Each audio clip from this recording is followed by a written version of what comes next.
Hello everyone and welcome to another Art of War live stream.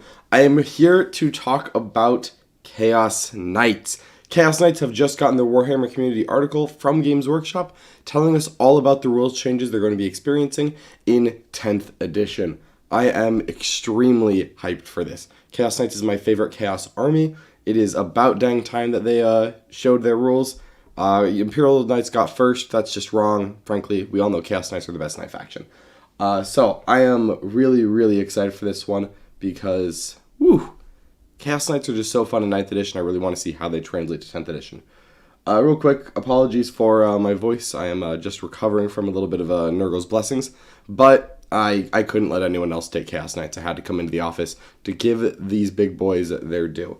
So, if you like this video, if you want to see more like it, make sure you like this video and subscribe to our channel. That way, you'll be notified every time we go live with some more 10th edition content. GW is putting out daily articles, which means we are putting out daily videos. You want to make sure that you see them as soon as they go live. Alright, let's dive right into all the fun stuff that is going on here.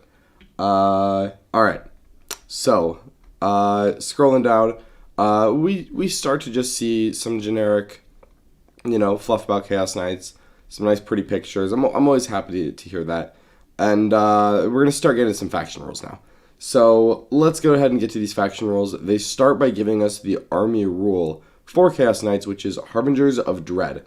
So the Dread table is back with a little bit of an asterisk. It is not the same as it was in 9th edition, but fair enough. That was a very complicated, if awesome, rule. And it seems that they want to make it a little bit simpler in 10th edition. So, Harbingers of Dread. If your army is Chaos Knights, each model from your army with this ability gains a bonus depending on which Dread abilities are active for your army. Once a Dread ability is active for your army, that ability applies until the end of the battle. So, there's only two here. One of them is from battle round 1 on, one of them is from battle round 3 on. So, they stack. As soon as you have both active, they're just both up for the rest of the game.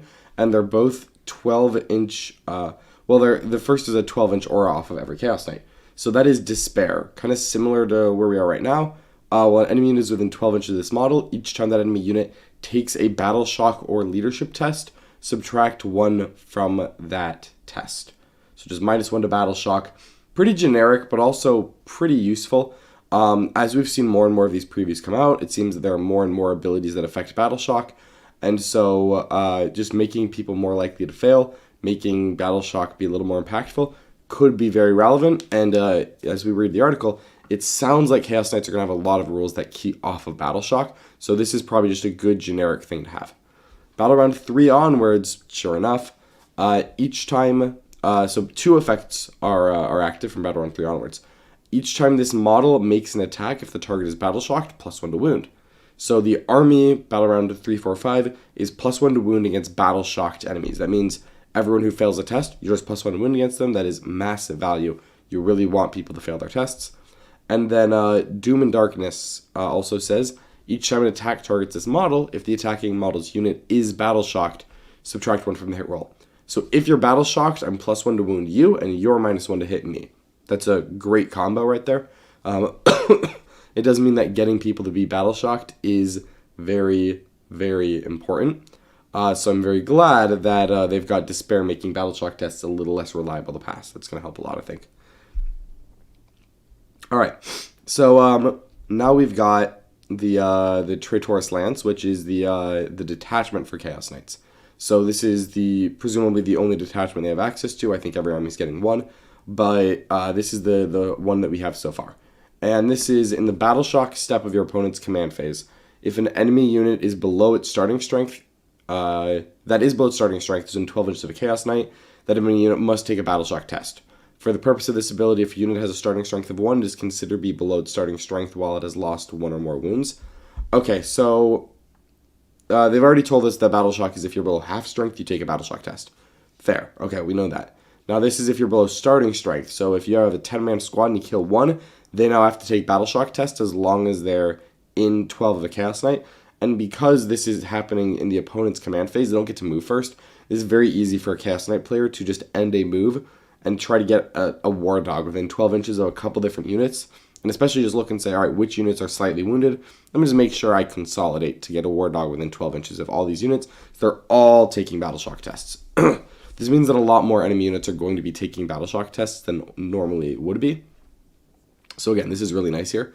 What I'm really curious about, and I think unfortunately we just have to wait until we see the full Battle Shock rules to understand how this works, is that if an enemy unit is below its starting strength, so in 12 inches of Chaos Knight, that enemy unit must take a Battle Shock test. It doesn't say instead of the normal one. So the question I have is, we know that if you're below half strength, you have to take a Battle Shock test. If you're below half strength, you are by definition also below starting strength. Does this mean that more units take Battle Shock tests? Or does it mean that a below half strength unit that is also below starting strength would have to test twice? Unfortunately, I think we just have to wait to see the Battle Shock rules, because it says in the Battle Shock step of your opponent's command phase, there may be a rule that you only take one Battle Shock test in the Battle Shock step. Wow, I'm gonna really trip over these words soon. But in general, I'm very, very excited for this. So fingers crossed. I think getting people very Battle Shocked and then getting the -1 to hit while you're +1 to win them could end up being very powerful for Chaos Knights. But kind of as you'd expect, all of their rules are keying off of Battle Shock. There's no innate stat buff or defense here. That's more of Imperial Knight shtick anyway, so I'm okay with that, but not unexpected here. Alright, so we're going to get into the unit spotlight. The unit spotlight is they're giving us both sides of the Knight Despoiler, which is very interesting. So the Knight Despoiler is the kind of the other big knight, the one that you never see, because it's the one that can be made from the Loyal Kit. This does, which will be interesting for Loyalist players, also give us probably equivalent stats for all of the generic Loyalist guns and weapons as well, which is very interesting. So, first up, we've got some stats. This is very in line with Canis Rex, so not a surprise here. 10-inch move, T12, 3-up save, 22 wounds, 6-up leadership, and objective control 10.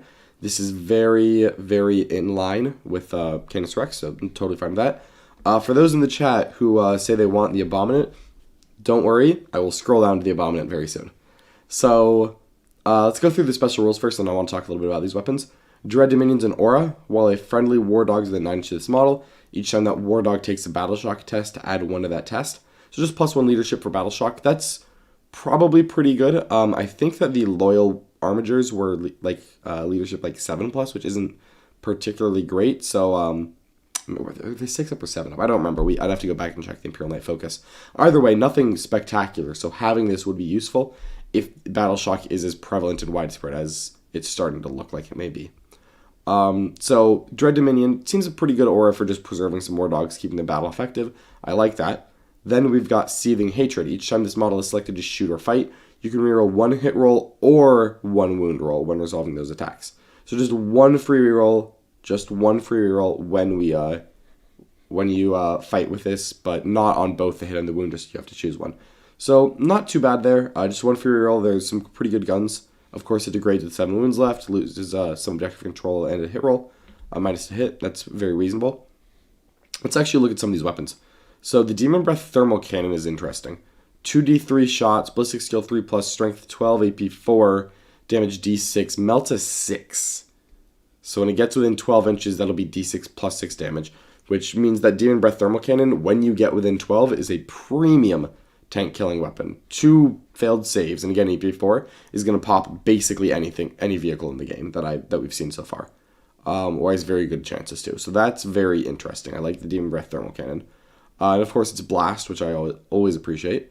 The Battle Cannon looks exactly the same as the Loyal variant. No surprise there. Havoc Missile Pod is indirect, again.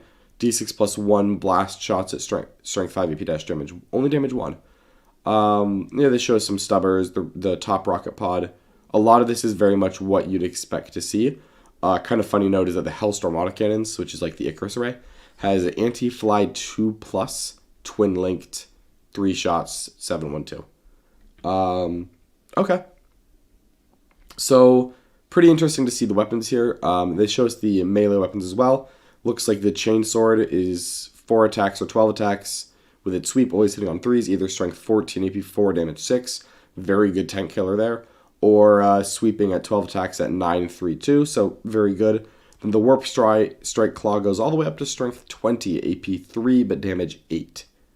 And then its sweep is only 8 attacks, but at 10, 2, 3. Alright, so pretty interesting. Kind of time will tell in the meta. Will tell which of these is better. But very, very nice to like actually see what these are. Let's go ahead and now get down there and see what the Abominant does, because this is what I'm really excited for, because I really love the Abominant kit, and I've been wanting this guy to be good. And hopefully now is the time they actually give it to us. So we've got the Knight Abominant. Let's start with weapons. He doesn't have a psychic weapon, it appears, but he's got some abilities that are going to be very psychic. Same stat line as the previous Knight, exactly the same. The Heavy Stubber is changed in exactly the way that we thought. The Volkite Combustor is very different. It's actually not very different, but it is different, and I think in a better way. It's Devastating Wounds, 9 shots, Ballistic Skill 3, Strength 12, AP Dash, Damage 3. So only AP Dash, Strength 12 though, Damage 3, and Devastating Wounds means you're a lot more likely to get those 6s, because you have 9 shots rather than, it's either 5 or 6 right now. The Bale Mace gives you 3 extra attacks, the Electro Scourge is 9 attacks. So you basically get this sweet profile of a fist, but with 1 extra attack, and also sustained hits 1, and then you get 3 extra attacks from a Bale Mace. So the Knight Abominant, funny enough, its melee like barely changed at all, but in a world where all other melee is getting a little bit worse, the Knight Abominant actually ends up stacking pretty well. So the Knight Abominant may actually be decent in melee now. And that's pretty nice to see. But what's really interesting here is definitely the 2 abilities that it has. And that is, at the start of your shooting phase, select 1 enemy unit within 12 inches of this model.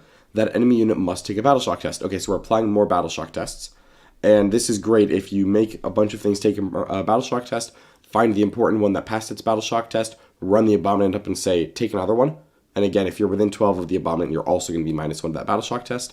That's very useful. Then, at the end of your movement phase, roll 1d6 for each enemy unit within 9 inches of this model. On a 3+, that enemy suffers D3 mortal wounds. So that's just a splash aura of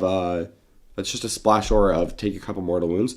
What I really like about this is that it's a great way to get a bunch of units below starting strength. If you just get within range of like a bunch of vehicles, on a 3+, each vehicle is going to go below starting strength because it'll have taken any wounds. And as we saw above, a 1 model unit, if it takes any damage at all, is immediately below starting strength. So the Warp Storms just seems like a great way to just splash aura, everyone gets below starting strength, and then immediately you're going to roll into your opponent's command phase and say, great, all of them need a Battle Shock test at -1, and everyone who fails is -1 to hit me, and then we know that Battle Shock is no objective controller stratagems, and then also I'm going to be +1 to hit you. And if you have a key target that you really want a Battle Shock, point out with the Vortex Terrors, try to get it to fail Battle Shock test, get your army +1 to wound against it. As expected, 5-up invuln against ranged attacks. The Knight Abominant, the stats are very in line with what I'd expect, but these psychic abilities are pretty useful. We'll have to see how points work out, of course. There's been some chat in the chat about what Towering does. I don't think that they've shown us everything with Towering, but they've shown us how Towering interacts with terrain, which is that I think Towering plays into some of the terrain rules. What they haven't, someone said something about extra AP with Towering. I'm not aware of that. I haven't seen anything with that yet with Towering, so we'll just have to wait and see on that one. Now, they do go into a weapon spotlight, and this makes me very happy. So the Desecrator Laser Destructor. The Desecrator in 9th is my current favorite of the big knights. It's the one that I take. So I'm really happy to see that the Desecrator is getting some better rules, because I think that this Laser Destructor is a significant improvement over the 9th edition stat line. So we've got 72-inch range, the table, 3 attacks, Ballistic Skill 2, Strength 18, AP 4, D6 +3. What it is currently is that it's currently 2 attacks, Ballistic Skill 3. So we're going from an expected 1.3 hits to an expected about 2.5. You're almost double the expected number of hits here. And Strength 18 is very great. That's going to wound a lot of big vehicles on 3s and a lot of like mid vehicles, like I think a Rhino's T9. So we're going to wound a Rhino on 2s. AP 4, awesome. D6 +3 damage is actually getting lower. It currently is D3 +6. But I would much rather have a more reliable shot count and more reliable hits at lower but still pretty good damage. I'd much rather have this than the current profile. So in my mind, this is a really nice upgrade for the Laser Destructor in a world where we're seeing most anti-tank weapons get a little bit worse, like Multi-Meltas, because they're only like Strength 9 right now. So in general, very happy to see the Desecrator or Laser Destructor get some changes. I really like that. Now they do give us the Warpstrike Claw, which funny enough, they also showed us in the datasheet. So glad they're showing it to us again. That's nice of them, I guess. Yeah. And then we've got the Stratagem Spotlight here. They're giving us Dread Hounds. So Dread Hounds is 1 CP at the start of the shooting or fight phase. 2 or more War Dog units from your army, and 1 enemy unit that is an eligible target for each of those War Dogs. The selected War Dogs can only target that enemy unit, but all weapons equipped by those War Dogs gain sustained hits 1. In addition, if that enemy unit is battle shocked, okay, this is where we're getting a little silly. Until the end of the phase, each time a selected War Dog model makes an attack against that enemy, an unmodified hit roll of 5+ scores a critical hit. Oh, that's so good. So this is, in my mind, this is where the Abominant's really clutch. You run the Abominant up to the preferred target, and you try to slam it down. Here's another Battle Shock test just to make sure. You're -1 as well. If you fail that, immediately pop Dread Hounds, pick a couple Harbingers, point at it. You get exploding 5s to hit and your +1 to wound if it's battle round 3 or on. Dread Hounds looks really good. This is kind of similar to what Strat Chaos Knights currently have. It's 1 CP instead of 2, which is great. It has the potential to be 5s instead of 6 to explode, but there is a bit of a downside here, even though it's not like listed as a restriction, which is that the selected War Dog units can only target that enemy. So this may honestly be better in the fight phase, where you're not really going to have a ton of options, because you can, I assume you can only hit what you charge. But if, let's say, you choose 4 War Dogs and you point it at something, and the first 2 War Dogs kill that target, the second 2 can't shoot at all. They can only shoot that eligible target. That's it. So, yep, they call that out right here below. Don't overestimate your foe. You'll be left with War Dogs standing over the wreckage with nothing to do that phase. Yeah, so this very much seems like it's a good way to overkill something, but also this is an incredible damage buff. For 1 CP, even if I'm only picking 2 or 3 War Dogs, this is great value. I like Dreadhounds a lot. This feels like a great strat, and then it also stacks really well with the Chaos Knight rules to try to battle shock as many people as possible. So this is exciting. All right, this I think is the last rule that they're showing here. So they do give us a little word from the studio. Let's just double check. It looks like there aren't any rules in here. Yeah, it just says many of their detachment stratagems either grant the Chaos Knight bonuses when attacking battle-shocked foes or impose penalties on their foes with inner breaks. So yeah, as we'd expect, a lot more of their rules are probably going to key off of battle-shocked. That's good. That's very thematic for Chaos Knights. Yeah. So, and let's make one final thing.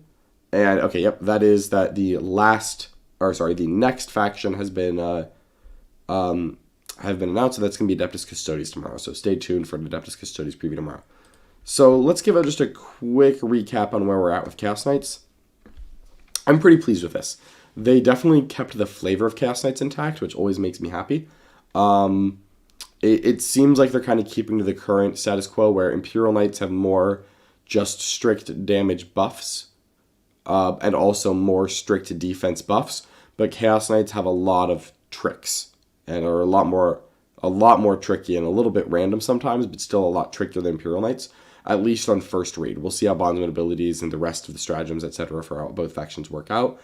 But I think that I like this a lot. I really like that you can take some Chaos Knights, really start messing with morale. When you start getting to the point where every enemy unit that's taken any damage is getting a battle shock test at -1, and then you start forcing some out of sequence, that feels like it's going to be very good, because the Dread table is going to impose some really harsh penalties on enemies that are battle shocked, which I like. We'll kind of see how this ends up working out. First read, though, optimistic. I like that Chaos Knights aren't just, here's a bunch of raw damage buffs. It's a lot of morale shenanigans that can combo really well into snowballing more damage.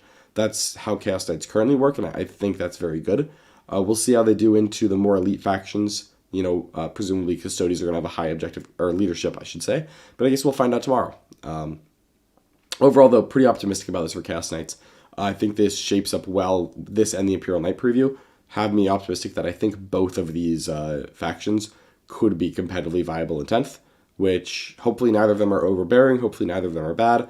I like it when both knight armies are just nice and playable, even middle of the pack, where they're fun to play but don't just dominate top tables. That's what I like to see. All right, so I think that then is going to wrap up this video. Thank you so much, everyone, for putting up with my slightly congested tones. And thank you so much for watching this video. If you enjoyed it, if you want to support us, please make sure you like this video as well as sharing it with your friends. And then make sure that you subscribe to the channel. Again, every day that GW puts out a Warhammer community article about 10th edition, we're going to match it with a video. So if you subscribe to our channel, you'll get notified each time we go live, and you can catch all of our awesome content. As well, if you want to see even more Art of War content, make sure you check out the link in the description below. That'll get you access to the Art of War War Room. That's our wonderful global community where you can get high-level content for all levels of play. And in that link in the description below at thewarroom.vhx.tv, you can even get a free 3-day trial to try out the War Room. Thank you so much for watching, everyone. I'll catch you next time. Bye-bye.